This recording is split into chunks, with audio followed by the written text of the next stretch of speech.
Bharatiya Janata party में दो most senior leader, एक शाहनवाज हुसैन जी जो पूर्व केंद्रीय मंत्री रह चुके हैं और अब बीजेपी के प्रवक्ता है, साथ ही साथ मुख्तार अंसारी जी जो अभी केंद्रीय मिनिस्टर है इसके माइनॉरिटीज के। तो इनके घर पे क्या है, तो सबसे पहले एफआईआर इनके ऊपर होनी चाहिए, क्योंकि ये नॉन मुस्लिम के घर पे शादी की है। कब सर इकोनॉमिक पे ध्यान नहीं, कब हम अपने लोगों को बचाएंगे? अगर ऐसा ही रहा आने वाले वक्त में भूखमरी सबसे बड़ा कारण होगा हिंदुस्तान का, और हिंदुस्तान को बर्बाद करने में जो सबसे बड़ा हाथ होगा वो होगा भारतीय जनता पार्टी का।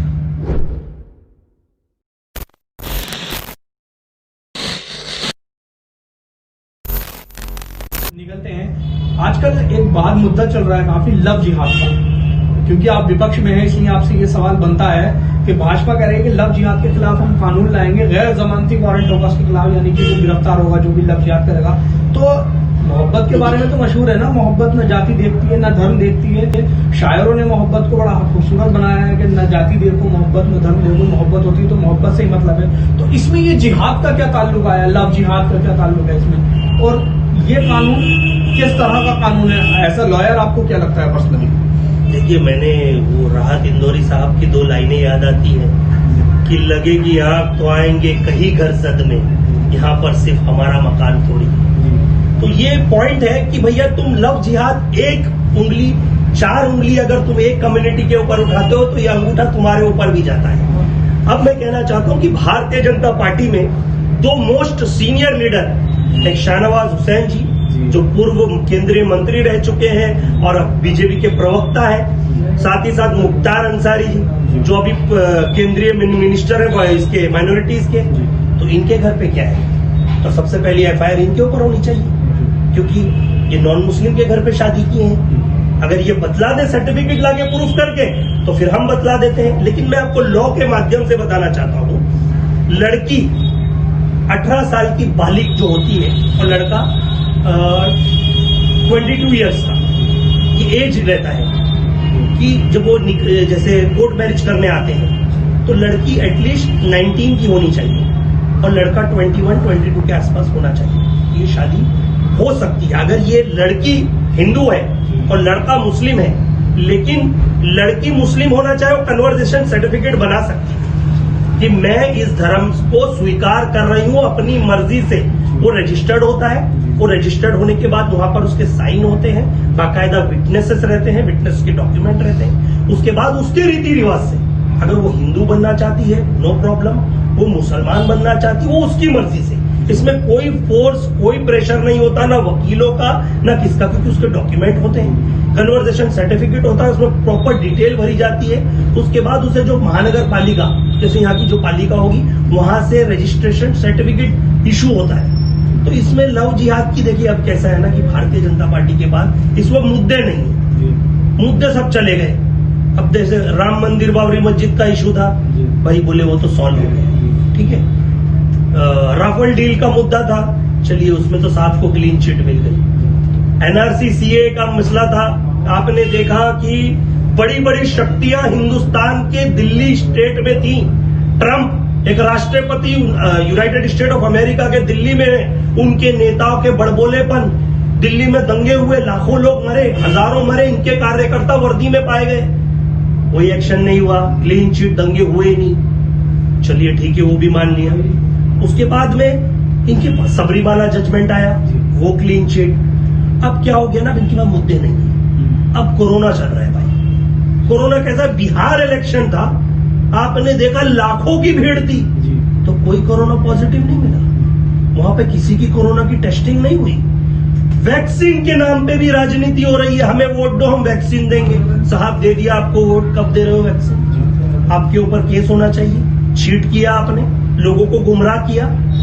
तो ये कहीं ना कहीं इनके पास अब मुद्दे नहीं है, ये अब कैसा है ना, सिर्फ राजनीति चलाने के लोगों को गुमराह कर रहे हैं। महाराष्ट्र में देख लीजिए, महाराष्ट्र विकास आघाड़ी गवर्नमेंट है, शिवसेना कांग्रेस राष्ट्रवादी सरकार चल, रोज आए दिन कभी किसी पत्रकार को इतना छूट दे देते हैं, वो उल्टा सीधा नाम जनाब बोलता है, कभी कोई एक्ट्रेस को, एक्टर को दे देते हैं छूट। चल क्या रहा है? जब ये संविधान है, एक आप ऐसी सीट पे बैठे हैं, पूरी दुनिया आपको देख रही है, पूरी दुनिया देखती है कि भारत के प्रधानमंत्री क्या बोल रहे हैं, क्या कर रहे हैं, लेकिन आप ऐसी सीट पे बैठ के ऐसे छोटे छोटे मुद्दे जिससे स्टेट को अफेक्ट हो रहा है, अपने देश को अफेक्ट, इकोनॉमिक की बात नहीं करेंगे। जीडीपी कितनी गिर गई, माइनस चली गई है 23, उसकी बात नहीं करेंगे। उसकी करेंगे तो फिर तुम बोलेंगे तुम हिंदू हो मुसलमान हो, राष्ट्रवाद बताओ, तुम धर्म बताओ, तुम जनगण मना पढ़ के बताओ। अरे भैया सर जी मैं रोजगार की बात कर रहा हूँ। Where is the GDP?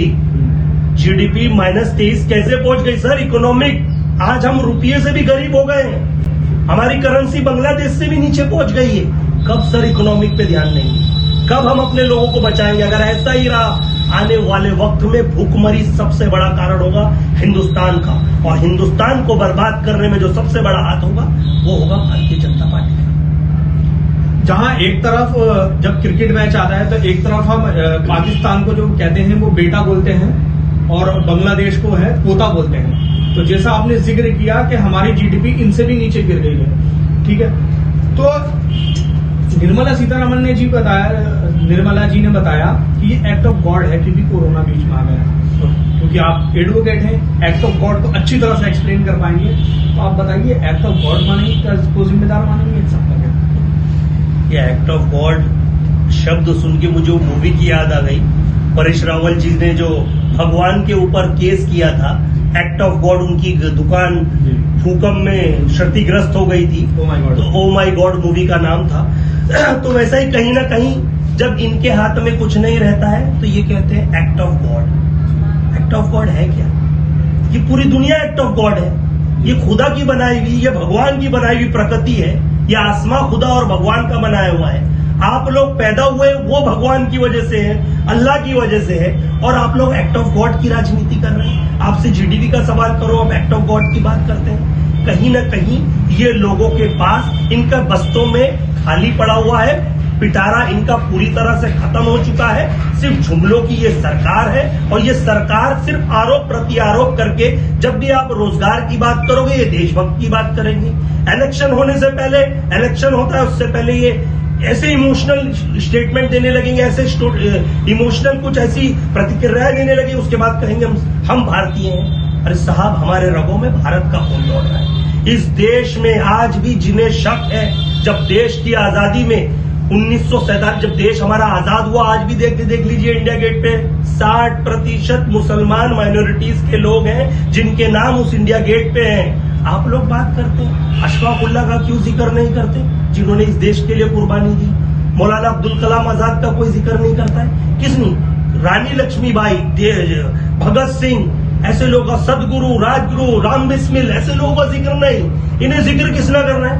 Godse का, जिन्होंने पर महात्मा गांधी जी को गोलियों से छन्नी कर दिया, उसे ये अपना माई बाप मानते हैं। आज भी हम कहते हैं ये देश में आप कितनी भी ऐसी क्षतिग्रस्त करने की कोशिश करो, लेकिन हम महात्मा गांधी जी को मान के आए थे, और डॉक्टर बाबा साहेब के बनाए हुए संविधान पे हम चलते हैं और चलते रहेंगे। आप देश को गुमराह करने की कोशिश करो, हम मुद्दों की बात पूछेंगे।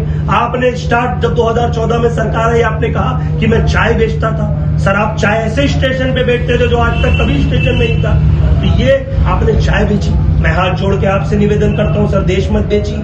देश बेच देंगे हम भूखमरी से मर जाएंगे सर, हमारे बच्चों का क्या होगा? हमारा देश आगे जाना चाहिए। यूनाइटेड स्टेट ऑफ अमेरिका को हमारी जरूरत पड़नी चाहिए, ना कि उसकी जरूरत हमें पड़नी चाहिए। हमें उसे करारा जवाब देना चाहिए। अनाप शनाप आए दिन ट्रम्प ने कितनी प्रतिक्रिया है, हमने कभी भी उन्हें पलट के जवाब नहीं दिया। देना चाहिए। हम भारतीय हैं, और भारत के लिए मैं आज ये कहना चाहता हूं खुले अल्फाजों में, भारत के लिए, चाहे वो कोई धर्म और समाज से है, भारत के खिलाफ जो गलत बोलता है, गलत है, वो भारत में रहने का उसे कोई अधिकार नहीं है। और जो ऐसे आतंकवादियों की भाषा करके आतंकवादियों को सपोर्ट करता है, उन्हें देश से बाहर निकालिए। सबसे पहले हमारे सर्टिफिकेट से पहले सर आपने सर्टिफिकेट तो बताइए, जो आज तक आप कहते थे आपने आज तक कोई सर्टिफिकेट बताया नहीं। तो कहीं ना कहीं ये सिर्फ जुमलों की राजनीति है, लोगों को गुमराह किया जा रहा है। बस कहीं ना कहीं ये चाहते हैं कि इस तरह से इमोशनली करके युवाओं को भड़काया जाए और चुनाव जीत लिया जाए, फिर 5 साल बाद किसने देखा। अच्छा सर, एक आखिरी सवाल है बस, अब मैं उत्तर प्रदेश पर आता हूँ। आप योगी जी के विचारधारा को किस तरह से देखते हैं? जैसे हाथरस केस हुआ था, हाथरस केस में कांग्रेस के राहुल गांधी जी पर इस तरह से उनके साथ बदतमीजी करना, धक्की करना, उसको किस तरह से देखते हैं? फिर उसके बाद किसानों के आंदोलन में जयंत चौधरी जी पर, यानी कि दोनों ही एक प्रधानमंत्री के पोते हैं, दोनों ही, उन पर इस तरह से लाठियां बरसाना, इसको किस तरह से देखते हैं? योगी सरकार का क्या मानसिकता है योगी सरकार की? देखिए, इनकी मानसिकता ऐसी हो चुकी है कि इनके खिलाफ कोई खड़ा ना हो सके, ऑपोजिशन में भी खड़ा ना हो सके, जो बोले उसके ऊपर केसेस करो। डॉक्टर कफील की बात करना चाहूंगा। डॉक्टर कफील के ऊपर एनएसए लगाया जी। हाई कोर्ट ने उस एनएसए को रिजेक्ट कर दिया, उन्हें बाइज्जत बरी कर दिया। उस केस में मैंने बहुत मेहनत की, उनके भाई के साथ हमेशा लगा रहा और डॉक्टर कफील साहब को मेहनत के मद्देनजर रखते हुए उन्हें बेल हुई। जिस तरह से डॉक्टर अयूब खान के ऊपर एनएसए लगाया गया, मतलब आप बोल नहीं सकते, बोलोगे तो एनएसए लग जाएगा, चिट्ठी लिखोगे तो एनएसए लग जाएगा। ये एनएसए कानून को गलत तरीके से इस्तेमाल किया जा रहा है। दूसरी बात, हाथरस कांड हुआ, मनीषा बिटिया को रात में पेट्रोल डाल के जला दिया जाता है, जबकि उनसे जब मुख्यमंत्री जी से पूछा गया कि उसके परिवार वालों को अंतिम धाम में आने का मौका क्यों नहीं दिया, उनके परिवार वालों को एक कमरे में बंद क्यों कर दिया गया, रात को इतने भारी बल प्रयोग करके पुलिस प्रशासन की नजर में रात के 2 बजे मनीषा बिटिया को जला दिया जाता है, क्योंकि विटनेसेस मिटाने हैं, विटनेसेस, एविडेंसेस सब खत्म करने हैं। इसके बाद केस अपने आप लूज हो जाएगा। लेकिन कहीं ना कहीं मैं ये कहना चाहूंगा, आप जुल्म को जितना दबाने की कोशिश करोगे, जुल्म जो है उससे ऊपर उठ के आएगा। और कहीं ना कहीं आपने कहा, जिस तरह से जो लोग आवाज उठाने उत्तर प्रदेश में किसानों के लिए जा रहे हैं, राहुल गांधी जी जा रहे हैं, राहुल गांधी के ऊपर प्रतिक्रियाएं देते हैं, गलत अल्फाज बोलते हैं, मैं उनसे कहना चाहता हूं, जितना राहुल जी ने पढ़ाई की है ना, इनमें से एक नेता बता दें कि हम इतना पढ़े हुए हैं। ये स्कूल की दीवार के पीछे से घूमे हुए बच्चे हैं, जो आज राहुल गांधी तो ये कहते हैं, अनाप शनाप शब्द इस्तेमाल करते हैं। राहुल गांधी जी की पर्सनल जिंदगी आप देखेंगे, जिसने अपने बाप को खोया, अपनी दादी को खोया इस देश के लिए, आज उनके ऊपर आप आरोप प्रत्यारोप करते हो। इससे शर्मसार राजनीति नहीं हो सकती। आने वाले वक्त में देश में कांग्रेस का बोलबाला होगा, ये याद रख लीजिए।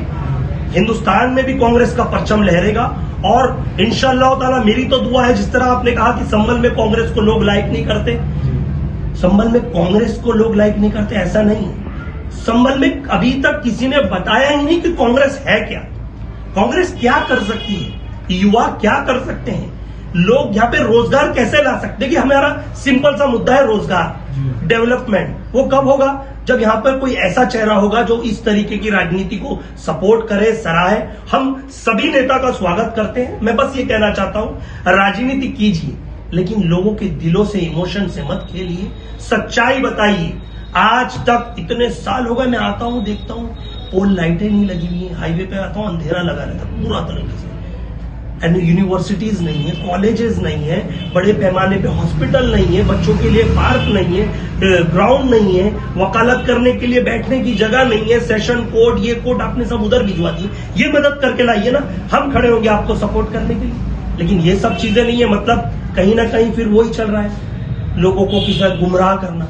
अब ये गुमराह की राजनीति खत्म हो चुकी है। लोग बोलते हैं, जिस तरह से पीके में आमिर खान सवाल करते हैं कि थप्पा दिखा, हर बार वो पूछते ना, थप्पा दिखा, तू हिंदू है क्या मुसलमान है, तू होता कौन है पहचानने में। तो अब लोगों को समझदार है, अब लोग ये पूछते हैं तू काम दिखा, ऑन रिकॉर्ड दिखा, तूने किया क्या है, ऐसे लोग सवाल करते हैं। और कहीं ना कहीं मैं सोशलिस्ट होने के माध्यम से मैं ये कहना चाहूंगा, मैं संभल में हमेशा यहीं रहा हूं, मैं आता जाता रहता हूं, दिल्ली, मुंबई, मैं पूरे हिंदुस्तान में काम करता हूं।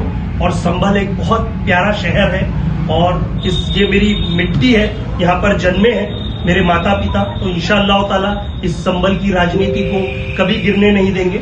और आने वाले वक्त में संभल पे ही आप देखना, यहाँ पर एक ऐसा डेवलपमेंट होगा लोगों के, बच्चों के लिए, तो आप खुद कहेंगे कि सच आज संभल सच में बदल चुका है। हमारे साथ थे शान इलाही साहब, इन्होंने संभल की राजनीति पर बात की, संभल के विकास को बात की, साथ ही साथ उन्होंने बात की नेशनल मुद्दों पर भी बात की। उन्होंने सरकार को भी खूब लताड़ा। और एक तरह से मुझे ऐसा लगता है कि जरूर संभल में अब विकास होगा, संभल में लोग सोचने पर मजबूर होंगे सर के कहने से। ऐसी और खबरों के लिए देखते रहिए हमारा चैनल द पब्लिक।